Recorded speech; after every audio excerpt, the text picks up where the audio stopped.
Hello, hello, hello. Welcome in, ladies and gents and NBs, to this very first stream. I'd like to welcome you. My name is Nicolas Leithen. I'm in Grand Rapids, and today I want to introduce you to the Freedom Road Socialist organization. It's a it's a Marxist-Leninist socialist organization that I'm a part of, and now more than ever is the time that we should be organizing. Right now, we should be fighting and organizing and building solidarity within our communities. And I think that today's stream, today's recording is going to help us, get a picture of what it looks like to bridge that gap and present you with an organization that is nationwide across the United States, but it is also a burgeoning international organization, and we're looking to expand our international footprint among the working class outside of the United States. So, without any further ado, well, I'd like to actually introduce you to what I'm doing here as part of my uh, digital footprint, my introduction to the World Wide Webs. That I'm a Teamster. I'm a Teamster here in Grand Rapids with the local 406. I won't disclose my employer right now. Maybe it'll come to light at some point, um, but yeah, I'm a Teamster. Try to be active in the union as a rank and file, um, but right now it's somewhat difficult because of my work schedule. I work nights, and I work on the night where there are the general meetings here in Grand Rapids, so that is kind of a roadblock for me. But would like to be able to start to become more active in the union to help some of our brothers and sisters that are trying to organize right now in Amazon and Corwell, to help them overcome any of the communication hurdles that they're facing.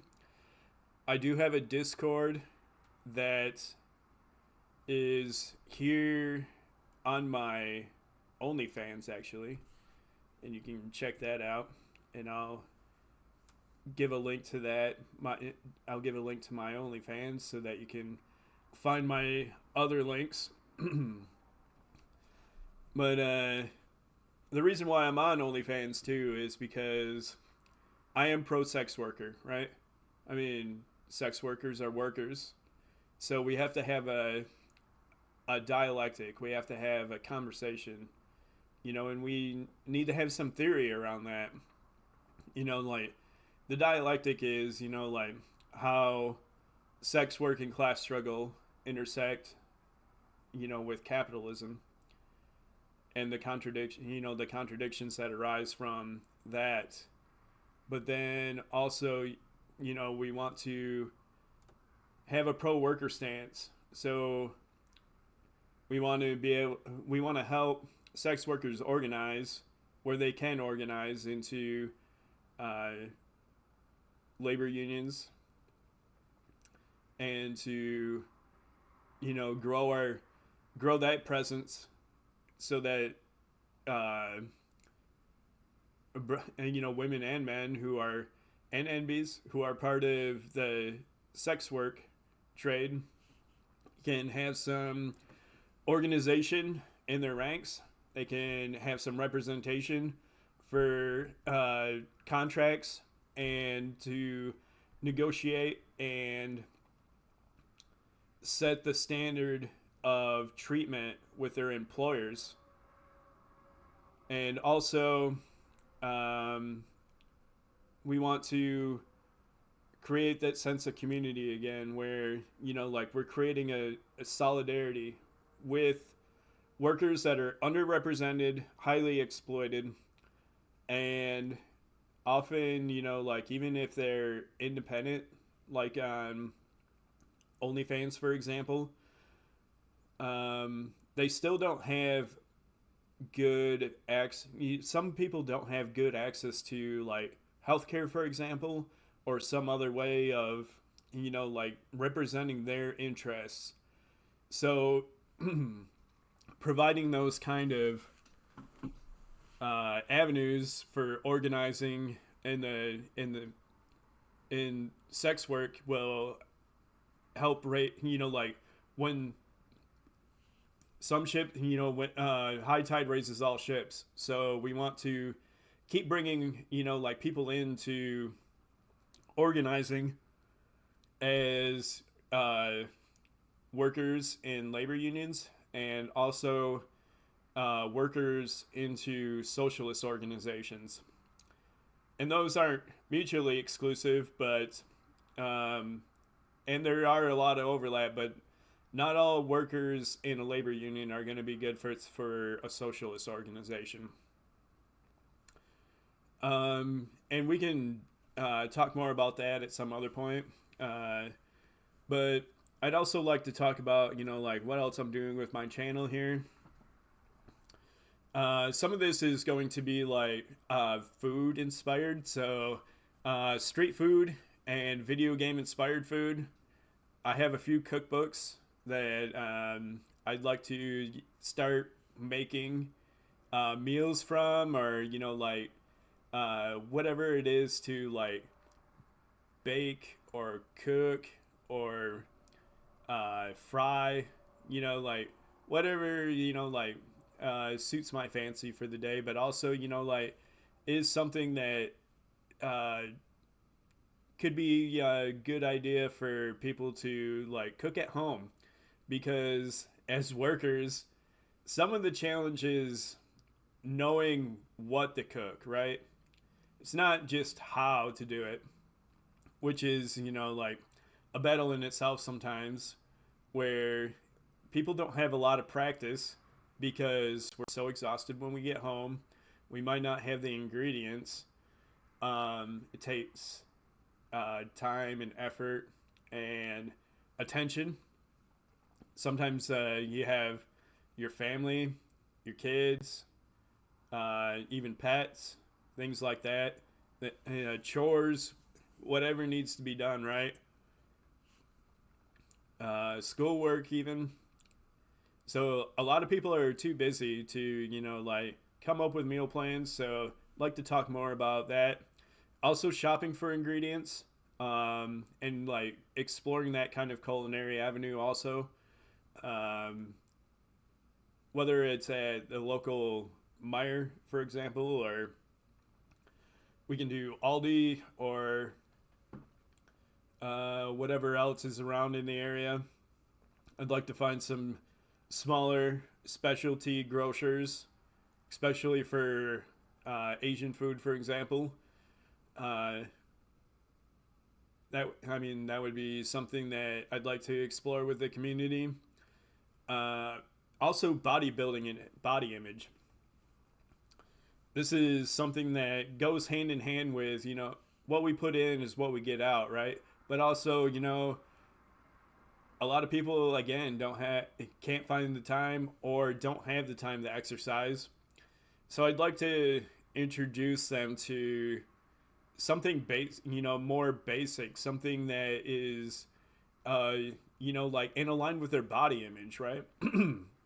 Sometimes people don't have a good body image, and whether they're men or women or NBs, like having having a body image that matches with your psyche, with your schema, the way that you think about yourself and your place in the world, will help a long ways towards confidence and organizing. I mean, like we want to have, like healthy people organizing.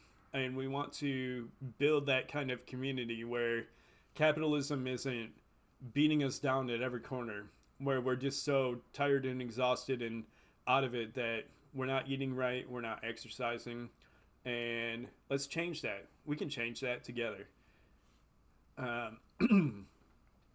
That includes like body weight exercises, kettlebell exercises, and pull up station based exercises. That's what I'm focusing on right now. That's what I do at home. And I'd like to show people, like what my routine is, how we can do that together, and uh, start building, like an anti fascist cadre together, right? Because, I mean, like, the thugs are coming back. The Nazis are coming back. We already saw Elon Musk uh, catering to his base with 2 Nazi salutes. So what we want to do is get people organized, healthy, and ready to, defend themselves and defend their communities. It's all about self-defense, right? We're not going to uh, bring about, violence in our communities. We don't want that. We don't want to be attackers. We don't want to be people who are seen as aggressors. We want to defend our communities, though.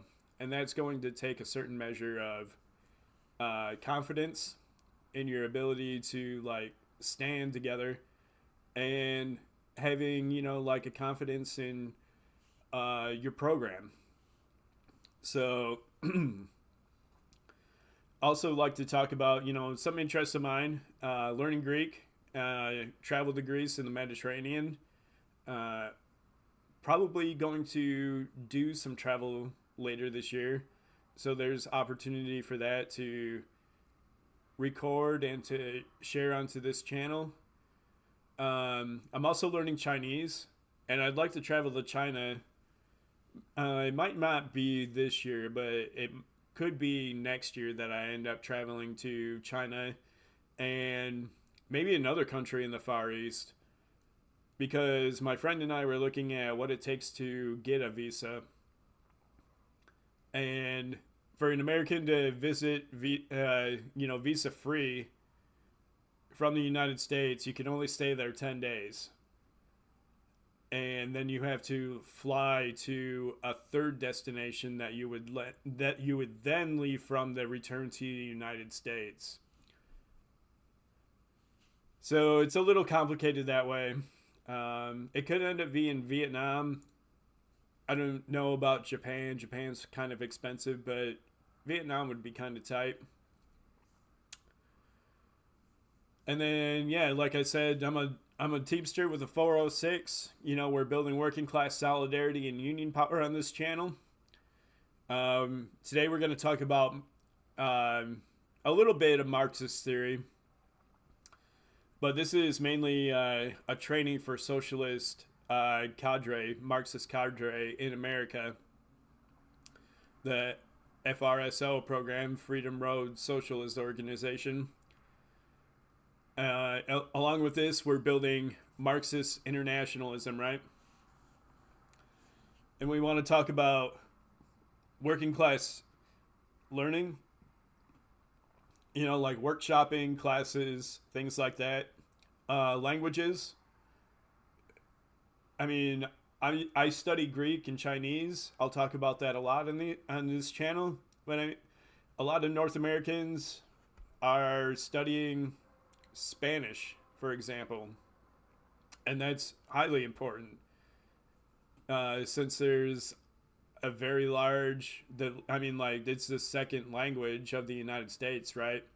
There's a very large population that speaks Spanish in North America. As part of the United States, obviously Mexico.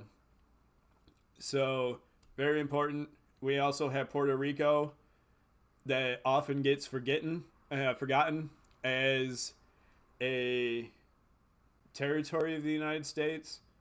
We should talk about Puerto Rico on the stream quite a bit more.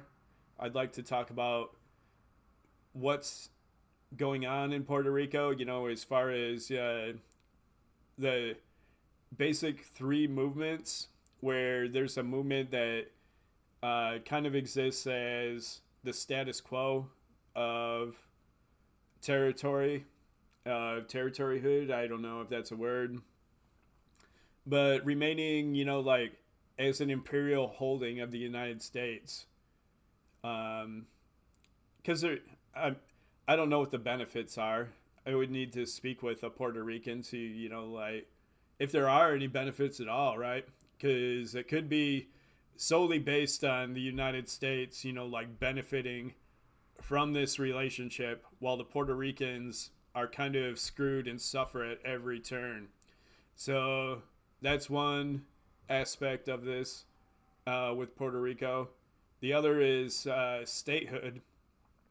There's a group that uh, has been trying to push for statehood for some time, and I don't know what the benefits of that either are exactly. I mean,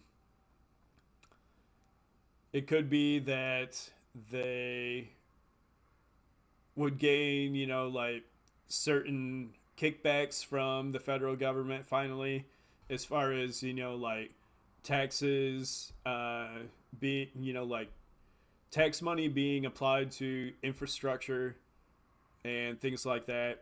Because right now, infrastructure in Puerto Rico has suffered quite greatly from Hurricane Maria in 2017 when Trump was president the first time, right? So I think that Puerto Rico will suffer again under a Trump administration. Definitely without statehood.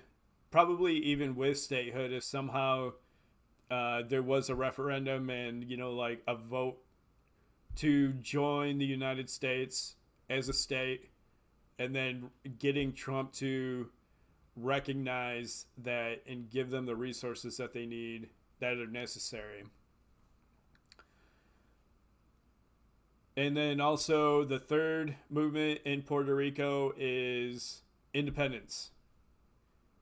I think that, like as a people, uh, any people have the right to self determination. And that means breaking from empire. And for the Puerto Ricans to gain independence and win it, that would be probably I don't know if that's the best alternative for them either. Like need to speak with a Puerto Rican and like gain some real perspectives on that, right? But I mean, and it's up to them how they do it. But I think that for Puerto Ricans, like it to express their right to self determination is something that Marxists and socialists should always support because it means a break from empire. It means them uh, having to now the working class in that country to focus on their own bourgeois elements and to overcome them rather than trying to overcome not only the bourgeois elements within their society, but then they're all still beholden to the imperial bourgeois elements of the United States. So that's a kind of a concrete example of why independence and uh, supporting national independent movements are in the wheelhouse of socialists and Marxists. As long as we can bring it into socialism, right, and internationalism. So we want to build that Marxist internationalism. But getting back to the program here, I'd also like to talk with people about journalism. I went to school for journalism, and there's some podcasters I listen to that would probably be like, "Well, you wasted your money," and I kind of did. Not gonna lie. I mean, journalism as a program is something that isn't meant for working class people. It's something that you need to have money to do, essentially, because writing, whether you're writing for a newspaper or you're trying to find independent gig work for, uh, magazines or bigger newspapers or um, websites or anything along those lines, blogs, you name it, it's going to be a difficult road for somebody if they don't have money stashed away, whether it's like a trust fund or already, like somewhat established from some other kind of work. But independent journalism is a foundational part of Marxism. It is a foundational part of how to build a revolution. Vladimir Lenin laid this out pretty clearly in his pamphlet, What to Do. And yes, I would like to talk more about, like how do we as Marxists and socialists build a robust, independent journalism, a working class journalism that's apart from the mainstream established media, right? Because as we've seen recently with Luigi Mangione, for example, uh, the news is never going to cover it. It's never going to give coverage to a free Luigi movement. But besides that, it's going to uh, be a stumbling block for people because it's going to represent Mangione in a way that makes him out to be the villain. When we all know that Brian Thompson and the insurance company that he represented, United Healthcare, are the villains that maim and murder and deny people good quality of life or even life itself by their very business practices. So we can talk about that more in detail as like as we establish a journalism program with this podcast or with this uh, vlog slash podcast slash learning station. I don't know what to call this yet, but I'd also like to start developing a intelligence program, and that includes building capabilities in our community to uh, gather information, to analyze information, and to provide accurate uh, analysis and report back to the people that we're organizing with so that we can make sound decisions based on evidence in front of us, right? And that includes also foresight programs to uh, continue to analyze that intelligence that we're gathering and then project what scenarios could look like. We want to create, and especially around our goals in the communities that we're organizing in. For example, with the foresight program, we want to project out, like what responses could the city take in response to a community control of the police program, for example, or a rent control program. So we want to uh, kind of game these out a little bit, right? And come up with, like what do victory conditions look like for our movement? What do opposition. What does opposition look like to our program? And also, we have to plan for what does failure look like, right? Because we're gonna fail a lot, and we're gonna fail often. Capitalism has all of the money, all of the resources.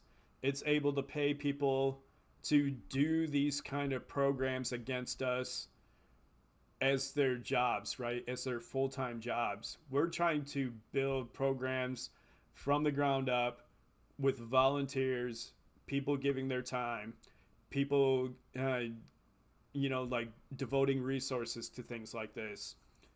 You know, like, um, so we want to build, capability and confidence in these kind of things. And that's the kind of program that I'm setting up here. That's the kind of channel that I want to run. I want to talk to people about, like, how do we organize? How do we come together? How do we fight capitalism? How do we fight fascism? And putting forward a positive program, not just, uh, spinning our wheels towards a revolution that we'll probably never see in our lifetimes, right? But how do we start to build the structure for our children, grandchildren, future generations, brick by brick, right? How are we going to overcome capitalism? How are we going to advance the struggle? How are we going to liberate ourselves from empire, from this death cult? And how do we move forward, with no war but class war, right? So that leads us here to the main topic today, the Freedom Road Socialist Organization Program. Let's get right into this.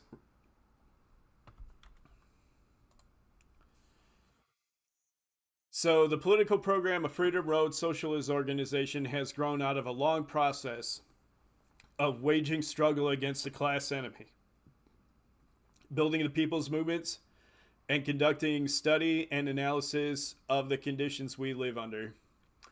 The point of knowing the world is to change the world, and this program is a declaration of what this country's working and oppressed peoples want and need, along with what it will take to get there.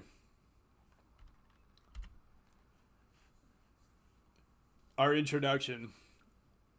The political program of the political program of Freedom Road Socialist Organization has grown out of a long process of waging struggle against a class enemy, building the people's movements, and conducting study and analysis of the conditions we live under. The point of knowing the world is to change the world, and this program is a declaration of what this country's working and oppressed peoples want and need, along with what it will take to get there. Some parts of this program were written more than a decade ago.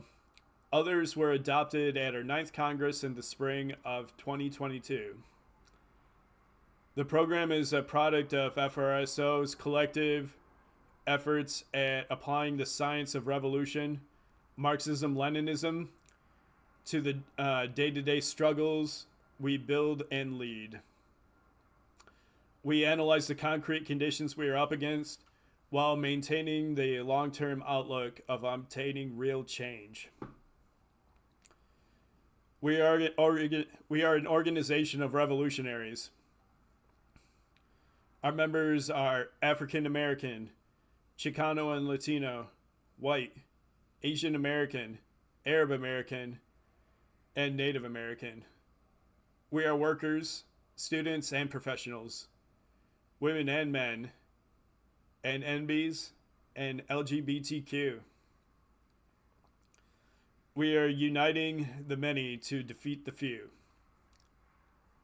Many of us are active in the labor movement, where we are going all out to strengthen our unions and make them effective in the class struggle. We are in the forefront of the fight against police crimes and the battle to end racist inequality. FRSO members build and contribute to the student, anti-war, and immigrant rights movements. We worked actively to promote solidarity with the oppressed who are fighting for national and social liberation from Palestine to the Philippines and points in between. Freedom Road has a proud past. In the late 1960s and early 1970s, there was a tremendous upsurge in the struggles of African Americans, Chicanos, Asian Americans, and other oppressed nationalities. At the same time, a powerful student movement arose, which drew inspiration from the heroic struggle of the Vietnamese people, the resilience of socialism in China, and the revolutionary movements against colonialism and neocolonialism in Africa, Asia, and Latin America. The result was the creation of a powerful new communist movement. While this new movement of young communists had some real accomplishments, it lacked staying power. In 1985, some of the best elements of this great upsurge came together to create the Freedom Road Socialist organization. Later, we were joined by some members and leaders of the Communist Party USA who shared our commitment to revolution and socialism. Over the years, we have faced challenges from within and without. In the late 1980s and 90s, a section of our leadership decided that they did not want to be revolutionaries, so they abandoned Marxism-Leninism and split from our organization. Later, in 2010, the FBI, the Federal Bureau of Investigation, used the pretext of our anti-war and international solidarity work to launch a protracted campaign aimed at our destruction. We met these challenges, overcame adversity, and have grown.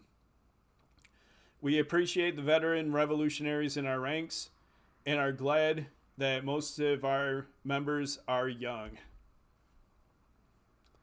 Capitalism must go. The U.S. is a land of contradiction and conflict. On the one hand, there is an accumulation of wealth into the hands of billionaires to a degree unknown in human history. The wealth of Jeff Bezos, Bill Gates, and Warren Buffett is equal to that of one half of the U.S. population. And don't forget about Elon Musk, who has become the leader of that pack, right? And on the other hand, most people in this country face a declining standard of living, expenses that are running ahead of wages, and the prospect of having nothing to pass down to the next generation. The masses of the homeless stand as an indictment of monopoly capitalism. Capitalism is a short-sighted, unplanned system that has one aim: the achievement of the highest rate of profit, which in turn concentrates wealth into fewer and fewer hands. Systematic and ever-present inequality is a built-in feature of capitalism. The oppression of women, the inequality faced by oppressed nationalities, and class exploitation extend into the foundations of capitalism. Nothing about this society is just or fair. Advances in science and technology that could serve to improve our lives, instead, are a source of misery and a means to forge new, more deadly weapons of war. Automation that could make our lives better or improve our livelihood becomes a source of unemployment and instability that devastates entire communities. We have a for-profit healthcare system that excels at making money for pharmaceutical companies and other big corporations, such as the health insurance industry and United Healthcare, for like as a specific example, while failing the rest of us. Even public education is under attack by privatizers out to make a buck. Capitalism gives rise to alienation, hopelessness, crime, and corruption. Police and the criminal justice system are unable to keep us safe. In fact, they are guardians of oppression and defenders of the existing order of things. The U.S. imprisons more people than any other country on earth. This mass incarceration is the product of a system that has forfeited its right to exist.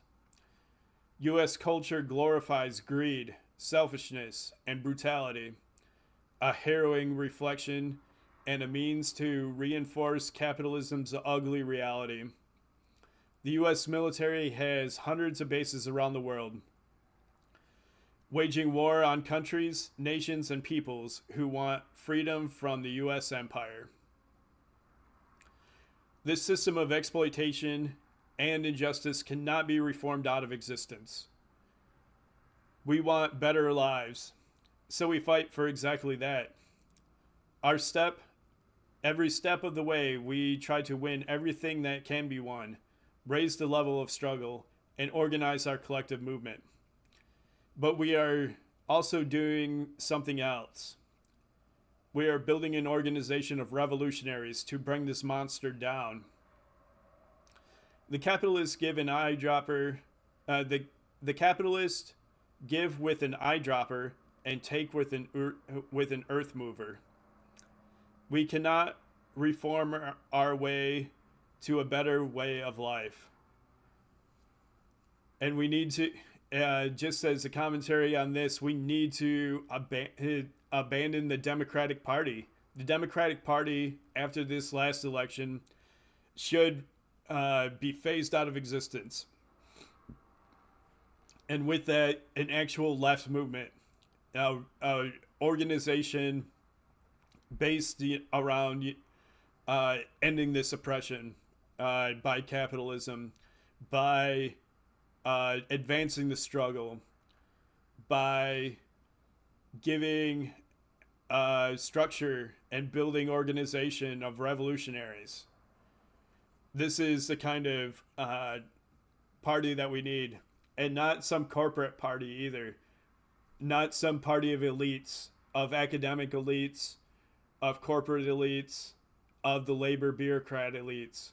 We need a mass party of the working class, of people who are willing and able to fight, who are able to become, through our solidarity, that earth mover.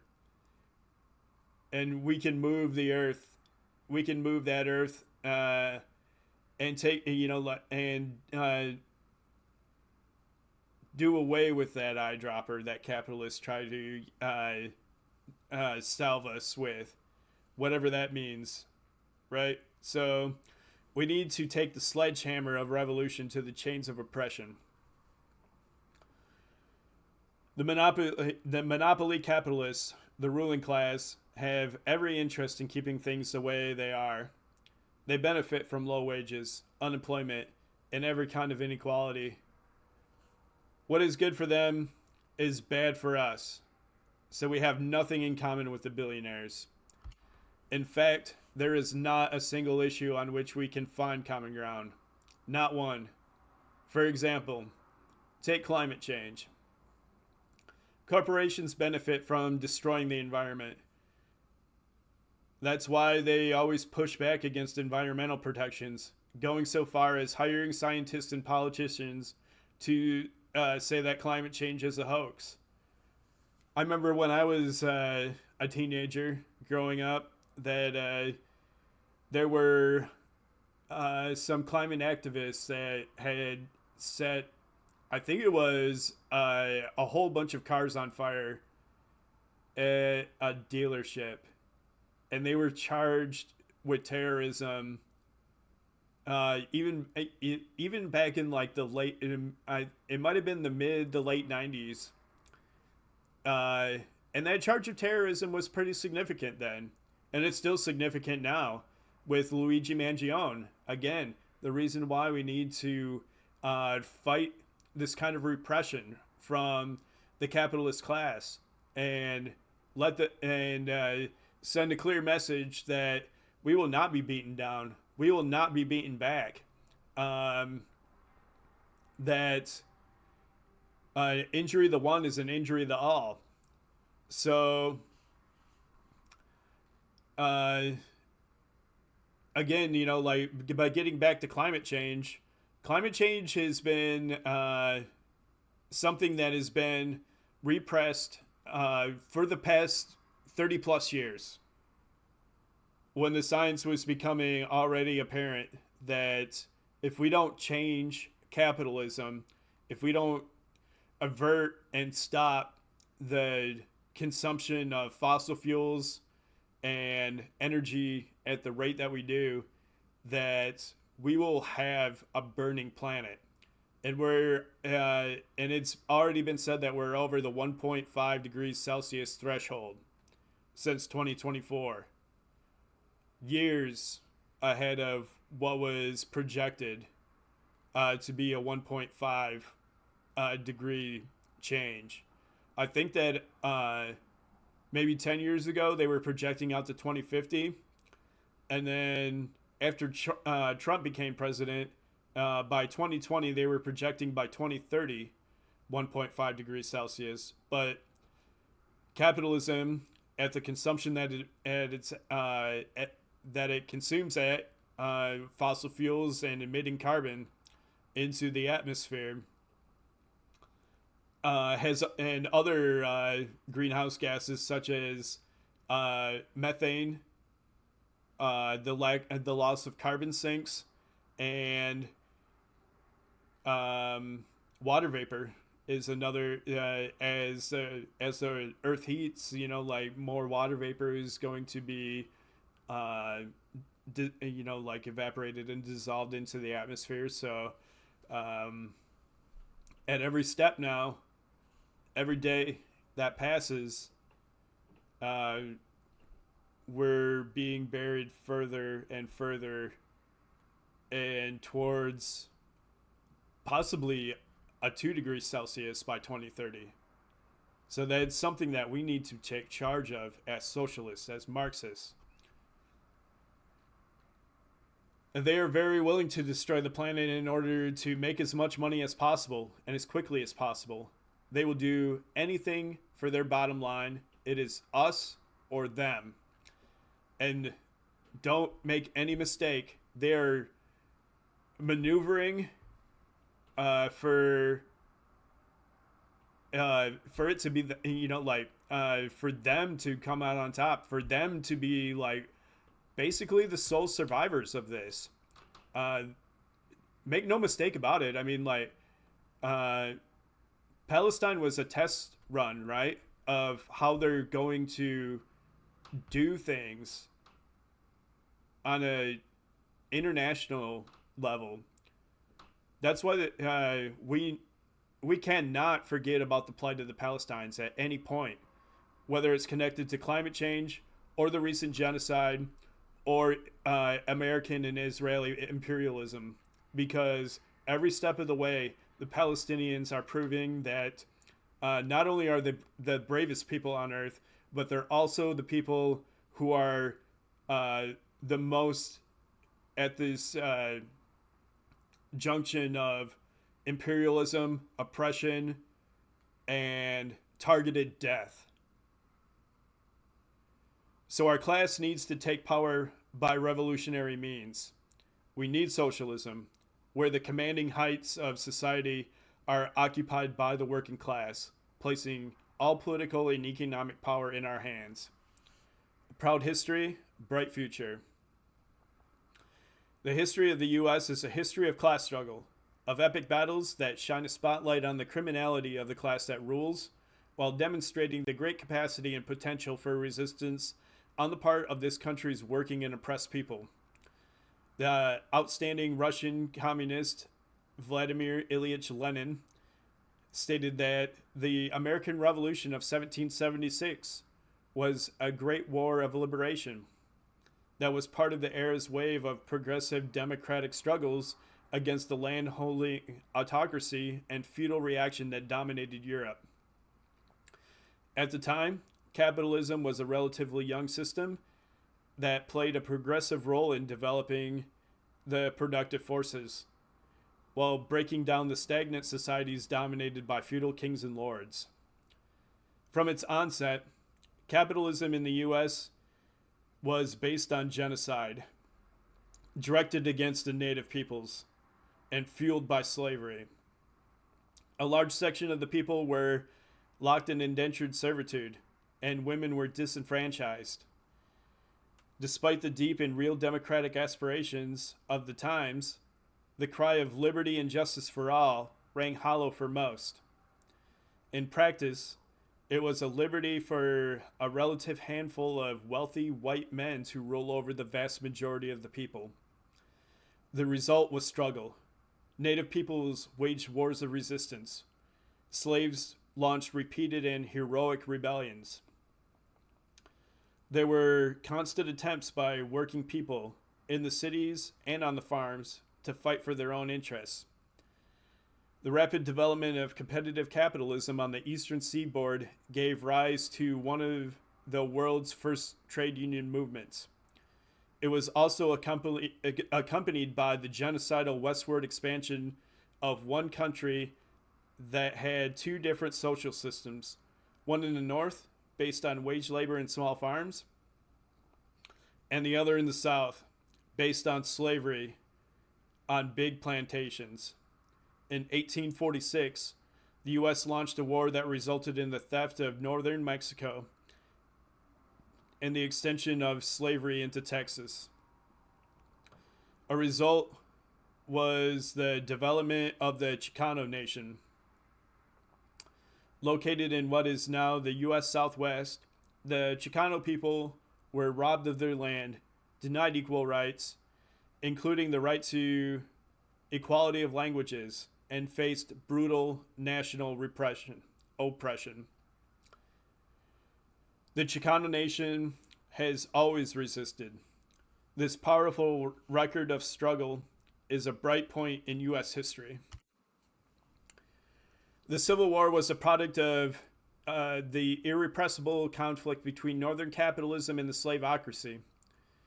The defeat of the Southern slave system was a second revolution, ushering into being one of the most profoundly liberating episodes in U.S. history, Black Reconstruction, which challenged the power of the planter class, implemented voting rights, public education, and so much more. In 1877, the Northern capitalists withdrew federal troops from the South, abandoning their Reconstruction governments to a tide of terror launched by the white planter class. The result was the forging of an African American nation in the Black Belt South that was denied economic and political power. The federal troops departing the South were then used against the great railway strikes for the 8-hour day in the North. The end of slavery paved the way for a more rapid expansion of capitalism and gave rise to great battles between labor and capital. And I think in this, as we, continue on and develop our theory here in the United States and North America, that we recognize that Black Reconstruction was an unfinished project, right? And we just read that the reason why there was a breakdown of this Reconstruction movement was because of the white terrorism of the planter class in the South that did not want to see a black nation rise, like a black political power and economic power in the South. They did not want to see the kind of benefits that would come from an independent black nationhood, even even as part of the United States, right? As something that would be a means of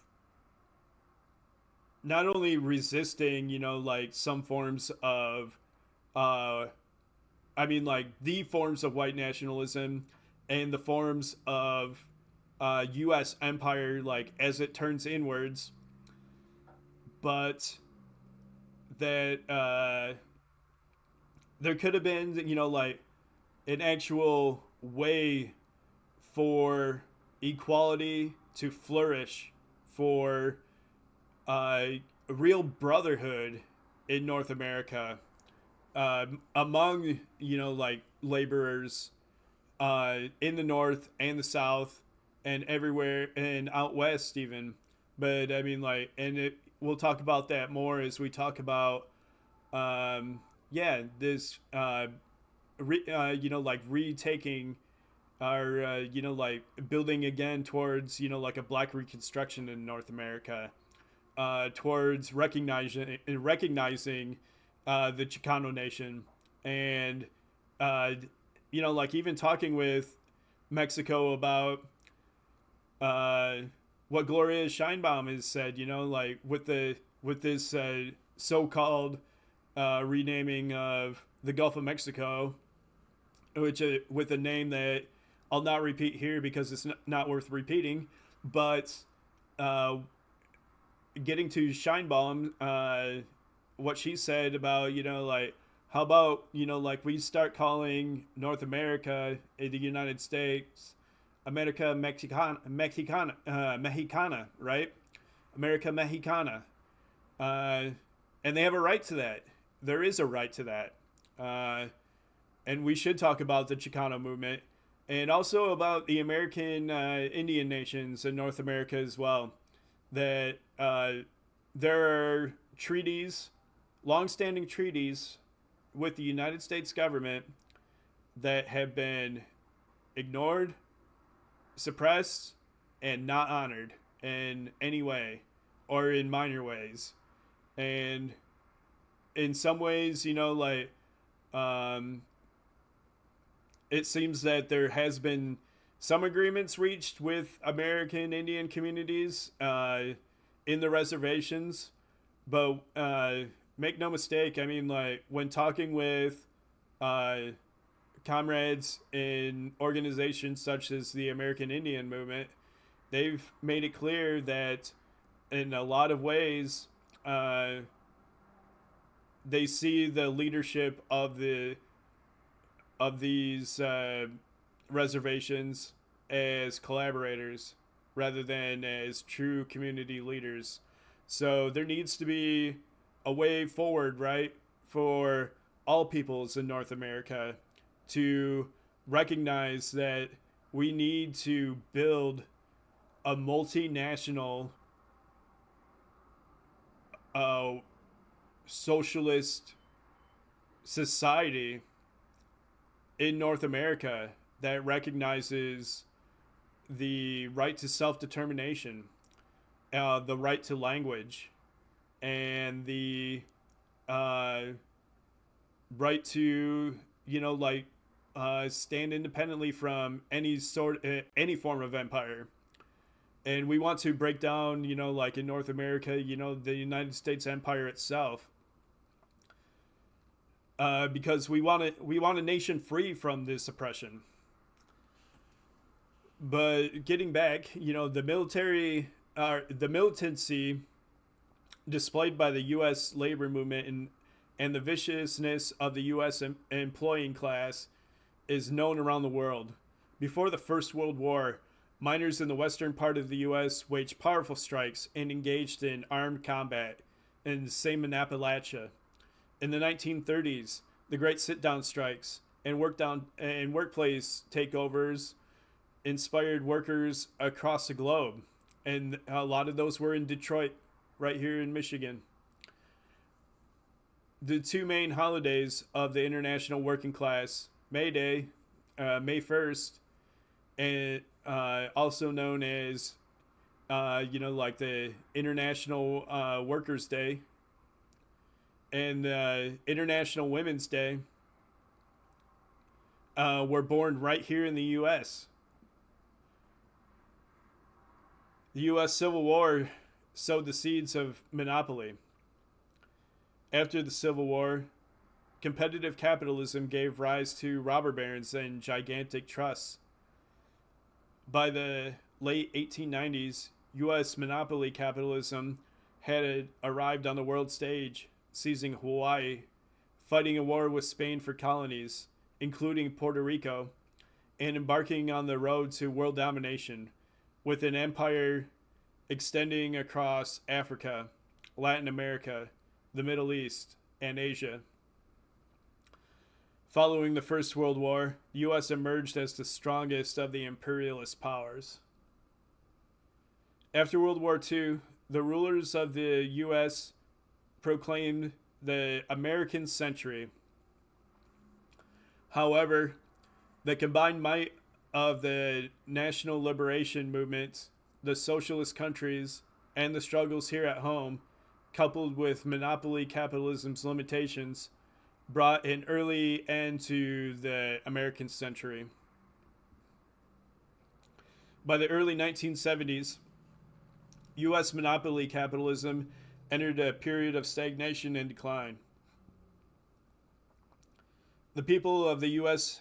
have never peacefully submitted to our oppressors, be it the pitched battles waged by women textile workers, Chicano miners, African American sharecroppers, or Asian American farm workers. A history of the U.S. is a history of struggle. The massive labor battles of the 1930s, the Civil Rights Movement and the Black Rebellions, the anti-war movement of the 1960s and 1970s, and events like the Chicano Moratorium and the Stonewall Rebellion are some of the many high points that show that working and oppressed peoples, of what working and oppressed peoples can do. It is a rich legacy for all who want change. The decline of monopoly capitalism is accelerating. The Trump presidency and his attempt to retain power on January 6, 2021, show the fragility of the political system. The Great Rebellion following the murder of George Floyd shows that this country is ripe for the development of a revolutionary movement. It is in this spirit that we are publishing additional sections of the FRSO program. We are naming an enemy and proposing solutions. We are making every effort to build a new revolutionary communist party that is capable of contending for power. We are not there yet, and there is a lot more hard work to be done to get there. The road ahead may be difficult, but the future is certainly bright. And I'd just like to say, like, again, with the new Trump presidency and his blitz of executive orders that he signed on the first day, like including attacks on trans people, we need to really we need to pull our communities together, right? We need to form these links of solidarity so that we can build for socialism, so that we can build a fighting working class movement, so that we can look ahead and say that the future is bright, because we're working towards a future, a better future, right?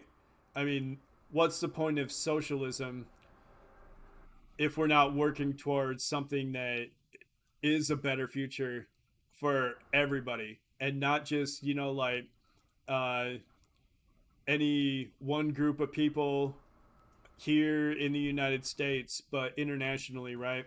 We want to continue to break down these forms of imperialism, to break down capitalism. Uh, like Shah Hongshu is another example of, like recent attempts at solidarity, global, like internationally, right? Where this is something that isn't necessarily facilitated by one government or another, like Um, but it's something, like somewhat organic. And how do we continue to build on that?